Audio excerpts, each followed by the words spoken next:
নমস্কার বন্ধুরা, আমি অলি, লাইফ উইথ অলি চ্যানেলে সবাইকে স্বাগত। আজ আমি শীতের সবজি বিট, গাজর, আলু, ফুলকপি আর বিনস দিয়ে একটা অসাধারণ স্বাদের তরকারি আপনাদের সামনে নিয়ে এসেছি শেয়ার করার জন্য। আপনারা আমার সঙ্গে থাকুন আর দেখুন আমি কিভাবে তরকারিটা করি। আর বিট, গাজর খুবই উপকারী একটি সবজি। বাচ্চারা অনেকেই এই সবজি খেতে চায় না, কিন্তু এইভাবে করলে কিন্তু এটার স্বাদ ভীষণই ভালো হয়।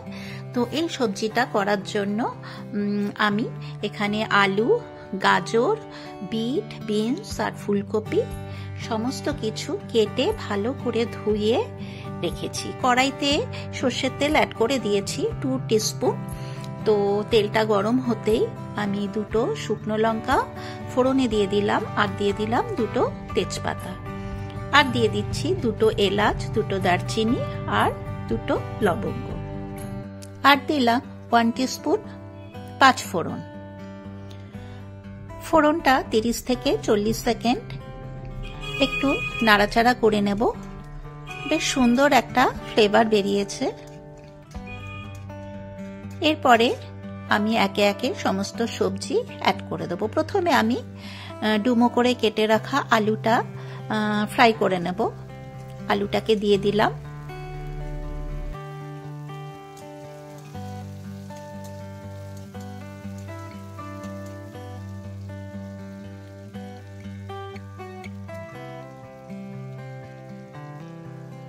আলুটা মিনিট 2-3 ভাজার পর আমি দিয়ে দিলাম লম্বা করে কেটে রাখা গাজর।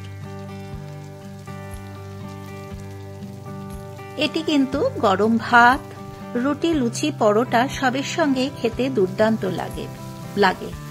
আপনারা যদি এই রকম সবজি না খেয়ে থাকে একবার অবশ্যই বানিয়ে দেখবেন, আশা করি আপনাদের ভালোই লাগবে।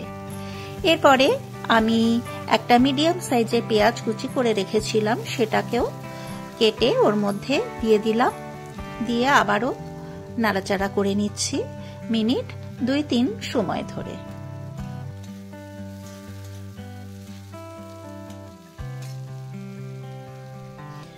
আর দিয়ে দিচ্ছি একটা টমেটো কুচি।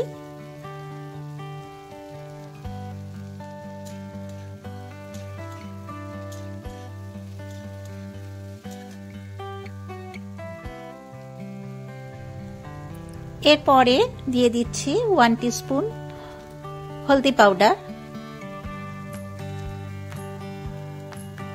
আর দিয়ে দিচ্ছি স্বাদমতো নুন। দিয়ে আবারও খুব ভালো করে সবজিগুলোকে নাড়াচাড়া করে নিচ্ছি মিনিট 2 সময় ধরে।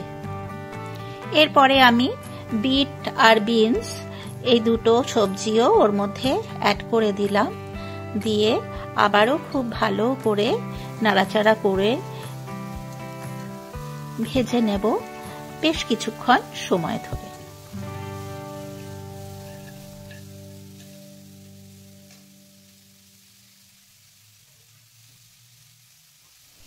এরপরে দিয়ে দিচ্ছি ফুলকপি। ফুলকপিটাকেও আমি এই সমস্ত সবজিগুলোর সাথে খুব ভালো করে ফ্রাই করে নিচ্ছি মিনিট 3-4 সময় ধরে।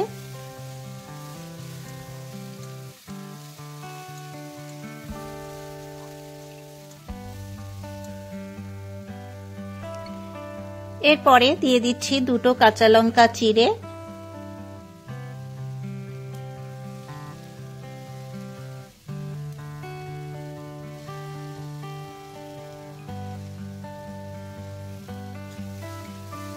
তিনটে কাঁচা লঙ্কা অ্যাড করে দিলাম। দিয়ে আবারও খুব ভালো করে সবজিগুলোকে কষিয়ে নিচ্ছি বেশ কিছুক্ষণ সময় ধরে।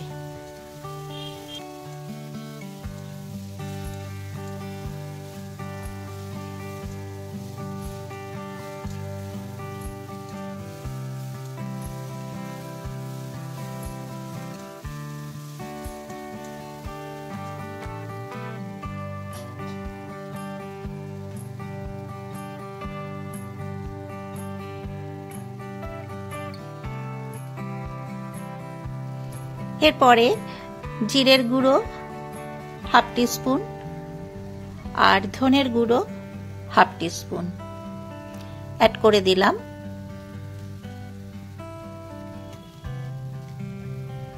আবারও খুব ভালো করে সবজিগুলোকে মশলার সাথে মিশিয়ে নেড়ে নিচ্ছি।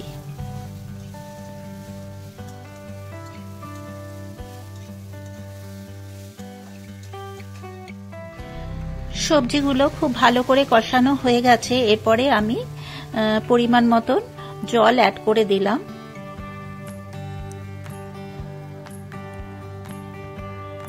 আবারও সবজিগুলোকে খুব ভালো করে নাড়াচাড়া করে মিশিয়ে নেব। হাফ টিস্পুন চিনিও অ্যাড করে দিলাম।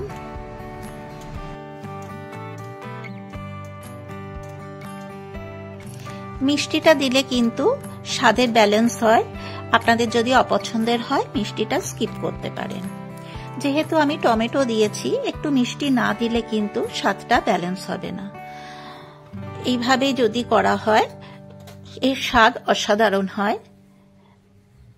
আপনারা এইভাবে যদি না বানিয়ে থাকেন একবার অন্তত বানিয়ে দেখবেন, আশা করি আপনাদের ভালোই লাগবে। এরপরে আমি ঢাকা চাপা দিয়ে মিনিট 4-5 সময় ধরে সবজিগুলোকে সেদ্ধ হতে দেব। 5 মিনিট পর ফিরে এলাম, ঢাকা চাপা খুলে দিলাম। দেখুন সমস্ত সবজি কিন্তু খুব ভালো করে সুসেদ্ধ হয়ে গেছে। শেষে আমি দিয়ে দিলাম হাফ টিস্পুন ঘি। এইরকম বিট, গাজর, ফুলকপি, আলু, বিনস দিয়ে তরকারিটা বানালে কিন্তু ঘিটা অবশ্যই দেবেন, তাহলে এর স্বাদ আরো বেশি ভালো হবে। আবারও একটু নাড়াচাড়া করে নিলাম। তো আমার বিট, গাজর, ফুলকপি, আলু, বিনসের সবজিটা কিন্তু অলমোস্ট রেডি হয়ে গেছে। এরপর আমি একটা সার্ভিং ডিশে আমি পরিবেশন করার জন্য নিয়ে নিচ্ছি। তো আমার আজকের এই রেসিপি আপনাদের কেমন লাগলো অতি অবশ্যই কিন্তু একটা লাইক, শেয়ার, কমেন্ট করতে ভুলবেন না। আর আমার চ্যানেলে যদি নতুন হয়ে থাকেন চ্যানেলটি দেখবার আগে প্লিজ সাবস্ক্রাইব করে নেবেন যদি সাবস্ক্রাইব না করা থাকে। আর পাশে যে বেল বাটনটা আছে সেটাতে প্রেস করে দেবেন, তাহলেই আমি নিত্য নতুন যা যা ভিডিও আপলোড করব সেগুলোর নোটিফিকেশন খুব তাড়াতাড়ি আপনাদের কাছে পৌঁছে যাবে। এই হচ্ছে আমার আজকের রেসিপি কালমান্ডু। কেমন লাগলো অবশ্যই একটা কমেন্ট করে জানাতে ভুলবেন না। আর আজ এই পর্যন্ত। এরপর আমি হাজির হব অন্য কোনো দিন অন্য কোনো নতুন ভিডিও নিয়ে। আপনারা সবাই সুস্থ ও ভালো থাকবেন। আর আমার সাথে এতক্ষণ থাকার জন্য আপনাদের অনেক অনেক ধন্যবাদ।